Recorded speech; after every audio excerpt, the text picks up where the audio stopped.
Konten random, konten gado-gado, konten campur-campur di tahun 2025 ini seperti apa sih? Apakah aman? Apakah masih bisa monetisasi? Mari kita bahas teman-teman. Nah, pembahasan ini terinspirasi dari komentar yang masuk teman-teman. Kalau konten random itu aman nggak bang? Maaf bang, banyak tanya, saya lagi pengen tahu. Oke, mari kita bahas.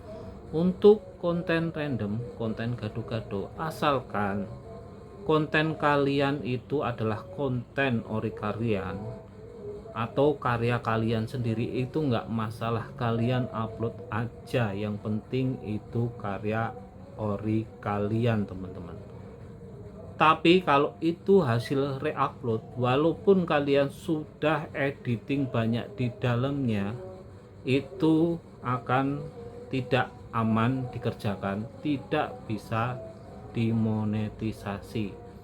Jadi konten random di tahun 2025 ini masih bisa dikerjakan, aman dan bisa monet, asalkan itu karya kalian sendiri. Tapi ada tapinya teman-teman, ketika kalian memilih niche campur-campur, topik campur-campur, channel yang di dalamnya kontennya campur-campur ini memiliki kelemahan di rekomendasi YouTube-nya teman-teman, dimana channel kalian pembahasannya nggak spesifik, kategorinya nggak spesifik.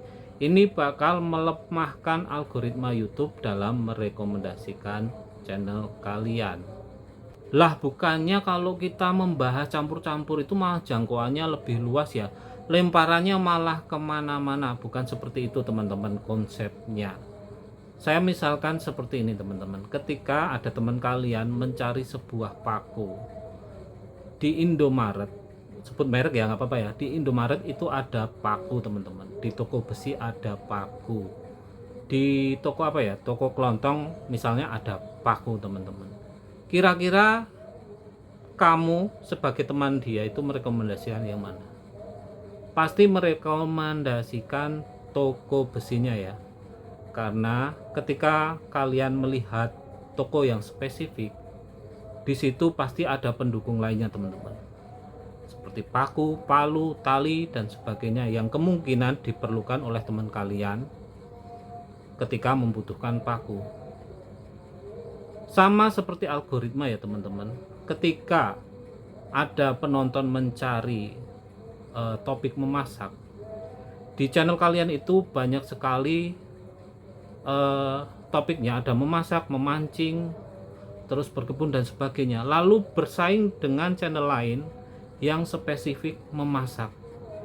Mana kira-kira yang bakal direkomendasikan oleh algoritma? Pasti bakal direkomendasikan yang terlebih dahulu adalah channel memasaknya teman-teman, bukan melebarkan jangkauan channel kalian ke penonton yang lain, karena belum tentu ketika penonton yang lain itu menonton channel masak kalian, konten masak kalian, mereka nanti akan menonton konten yang lain, sehingga oleh algoritma ini bakal direkomendasikan channel yang spesifik memasak agar penonton di situ bisa mendapatkan informasi yang lainnya mengenai memasak. Jadi seperti itu ya teman-teman, bukan berarti kalian punya semuanya, kalian bisa mendapatkan penonton dari berbagai arah. Palu gada nggak berlaku, palu gada ya, apa yang kamu perlu gue ada, itu nggak berlaku seperti itu teman-teman. Yang ada adalah algoritma bakal selalu merekomendasikan channel yang niche-nya atau topiknya spesifik ke penonton yang spesifik juga, sehingga penonton yang datang itu benar-benar penonton dengan minat yang spesifik dan tentu saja minat yang sesuai dengan channel kalian. Nanti ujungnya juga bakal menguntungkan kalian kok. Penonton yang datang ini benar-benar penonton yang loyal, yang berkualitas terhadap kalian, yang pasti nanti bakal langganan atau subscribe ya. Nah ketika mereka sudah subscribe ini, kalian posting konten karena minatnya sudah sesuai dengan mereka. Ketika mereka mendapatkan notifikasi, ini loh ada update video baru, mereka pasti bakal datang lagi ke channel kalian, menonton video kalian, karena minatnya sesuai dengan kesukaan mereka teman-teman. Beda dengan penonton yang datang ke channel kalian secara random teman-teman. Mereka datang dengan minat memasak, tetapi kalian kontennya campur-campur teman-teman. Kalian mengupload konten bukan memasak, mereka dapat notifikasi, mereka nggak berminat, kemudian bisa saja unsubscribe. Seperti itu penonton atau subscriber yang nggak loyal ya, atau yang nggak berkualitas. Bukan nggak berkualitas secara penggunaan YouTube-nya ya teman-teman, tetapi bukan sesuai dengan minat mereka teman-teman. Jadi seperti itu, nggak masalah kalian memiliki konten yang campur-campur asalkan ori, cuma nanti kelemahannya adalah di rekomendasinya. Apakah bakal jelek banget rekomendasinya? Enggak teman-teman. Ketika kalian benar-benar membuat video yang berkualitas, walaupun itu campur-campur, walaupun itu menarik, serandom apapun, kalian tetap akan mendapatkan penonton. Tapi ya itu butuh effort teman-teman. Kalian tidak bisa mendapatkan rekomendasi yang jauh, tapi kalian harus berusaha di kualitas konten kalian agar menarik dan penontonnya betah di channel kalian. Lalu bagaimana kalau sudah di tengah jalan, konten kita sudah random, sudah campur-campur, tetapi setelah melihat video ini, melihat video penjelasan saya, kalian berubah pikiran, pengen membuat channel dengan niche atau topik yang spesifik.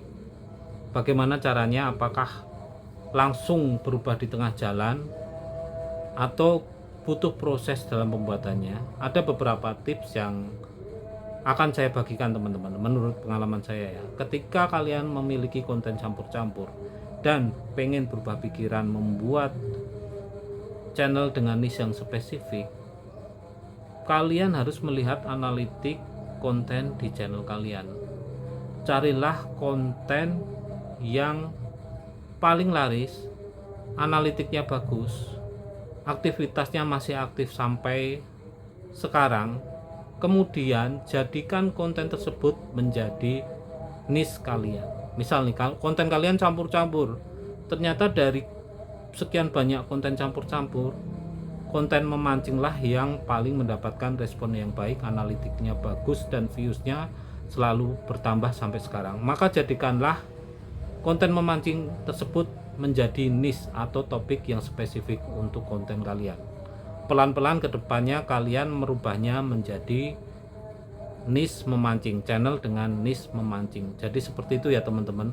Enggak harus kalian langsung rubah semuanya, delete videonya, enggak. Tapi kalian harus melakukan riset terhadap channel kalian.